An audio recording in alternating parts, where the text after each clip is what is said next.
Bab 7 Aspek keuangan. Pembahasannya, yang pertama pengumpulan data, yang kedua analisis data, yang ketiga kajian aspek. Pendahuluan. Aspek keuangan pada umumnya merupakan aspek yang paling akhir disusun dalam sebuah penyusunan studi kelayakan bisnis. Hal ini karena kajian dalam aspek keuangan memerlukan informasi yang berkaitan dengan aspek-aspek sebelumnya. Bisnis yang berorientasi keuntungan maupun yang tidak berorientasi keuangan. Keuntungan harus tetap memperhatikan aspek keuangan sebelum menjalankan bisnis. Bisnis yang berorientasi keuntungan akan memutuskan untuk menjalankan sebuah ide bisnis jika bisnis tersebut menguntungkan secara finansial. Sedangkan bisnis yang tidak berorientasi keuntungan memerlukan studi kelayakan pada aspek keuangan untuk menjawab pertanyaan apakah ide bisnis yang akan dijalankan dapat terus berjalan dalam upaya untuk menjalankan bisnis sosialnya dengan pendapatan yang diterimanya. Yang berikutnya tujuan. Analisis aspek keuangan dilakukan untuk menjawab pertanyaan bagaimana kesiapan permodalan yang akan digunakan untuk menjalankan bisnis dan apakah bisnis yang akan dijalankan dapat memberikan tingkat pengembalian yang menguntungkan.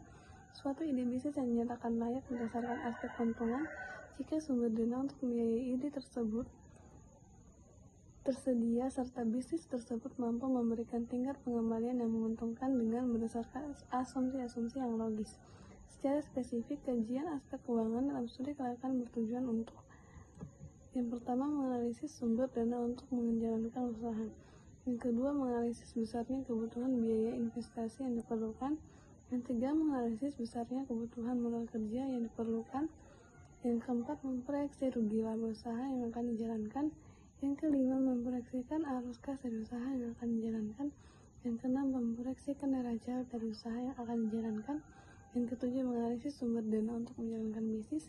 Yang kedelapan, berdasarkan menganalisis tingkat pengembalian investasi yang ditanamkan dengan berdasarkan beberapa analisis kelayakan investasi seperti PP, NPV, PL, PI, IRR, dan average. Jenis-jenis biaya usaha. Pemahaman tentang jenis-jenis biaya usaha dalam studi kelayakan bisnis digunakan untuk memisahkan jenis-jenis biaya dalam perhitungan kelayakan finansial. Untuk menjalankan usaha, Anda memerlukan dua jenis biaya sebagai berikut. Yang pertama, biaya investasi adalah penanaman modal untuk satu atau lebih aktiva yang dimiliki dan biasanya berjangka waktu lama dengan harapan mendapatkan keuntungan di masa-masa yang akan datang. Contoh biaya investasi adalah yang pertama, biaya persiapan penyusunan kelayakan bisnis, perizinan persiapan rekrutan karyawan, dan pelatihan karyawan baru. Biaya uji coba mesin dan peralatan. Yang kedua, biaya operasional adalah semua biaya yang harus dikeluarkan agar kegiatan bisnis dapat beroperasi atau berjalan secara normal. Contoh biaya operasional adalah yang pertama, biaya bahan, termasuk dalamnya biaya bahan baku, biaya bahan penolong. Yang kedua, biaya bahan bakar, misalnya solar, minyak tanah, atau kayu bakar. Yang ketiga, biaya personal, termasuk dalamnya gaji, tunjangan, dan bonus. Yang berikutnya, jenis-jenis modal. Pengetahuan akan jenis-jenis permodalan untuk menjalankan bisnis dalam studi kelayakan diperlukan untuk mengetahui sumber-sumber permodalan yang dapat digunakan untuk menjalankan ide bisnis. Modal yang digunakan untuk menjalankan bisnis dapat berasal dari dua sumber berikut. Yang pertama, modal asing. Modal asing merupakan modal yang berasal dari luar perusahaan yang sifatnya sementara dalam suatu perusahaan. Bagi perusahaan, modal asing merupakan utang yang harus dibayar kembali. Berdasarkan jangka waktunya, modal asing dapat dibagi menjadi tiga, yaitu yang pertama, utang jangka pendek, utang jangka menengah, dan yang terakhir, utang jangka panjang. 2. Modal sendiri. Modal sendiri merupakan modal yang berasal dari pemilik perusahaan yang tertanam dalam perusahaan untuk jangka waktu yang tidak tertentu. Modal sendiri dapat dibagi menjadi dalam bentuk berikut. Yang pertama, modal saham, yang kedua cadangan, yang ketiga laba ditahan. Yang berikutnya, aliran kas bersih. Penilaian kelayakan investasi didasarkan pada aliran kas dan bukan pada keuntungan. Hal ini disebabkan untuk menghasilkan keuntungan tambahan, perusahaan harus mempunyai kas untuk ditanamkan kembali.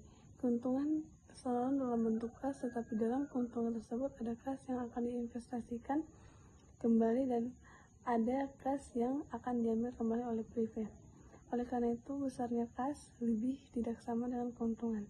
Aliran kas adalah usulan pengeluaran modal yang terdiri dua macam aliran kas, yaitu A. aliran kas keluar neto, B. aliran kas masuk neto.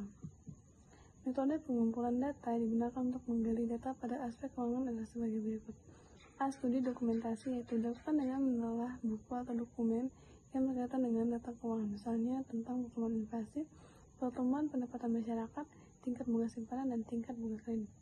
B. Survei, yaitu dilakukan dengan melakukan wawancara maupun pembagian operasional berkaitan dengan biaya investasi, biaya operasional, harga per unit produk, estimasi volume, dan pertumbuhan penjualan.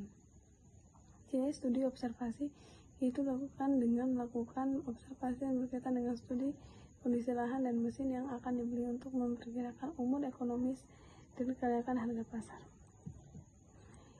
Yang berikutnya, instrumen pengumpulan data. Beberapa instrumen dapat digunakan untuk mengumpulkan data untuk analisis aspek keuangan pada studi kelayakan bisnis adalah sebagai berikut. A. Pedoman studi dokumentasi. Berikutnya, analisis data. Analisis data yang digunakan untuk melakukan analisis pada aspek keuangan adalah analisis kuantitatif dengan menggunakan analisis kemampuan pemenuhan kebutuhan permodalan dan analisis kelayakan investasi seperti PP, NPV, PI, IRR, dan ARR. Kriteria kelayakan kemampuan kebutuhan permodalan adalah dengan membandingkan antara besarnya kebutuhan permodalan dengan kemampuan untuk menyediakan permodalan. Yang terakhir, kesimpulan. Keuangan dilakukan dengan menganalisis tingkat kemampuan pemenuhan permodalan dan ketentuan tingkat pengembangan investasi. Untuk mempermudah buat kesimpulan pada aspek keuangan, maka tabel bantu kelayakan keuangan berikut dapat digunakan. Sekian dari video ini. Terima kasih. Sekian dari video presentasi pada bab 7 ini. Terima kasih.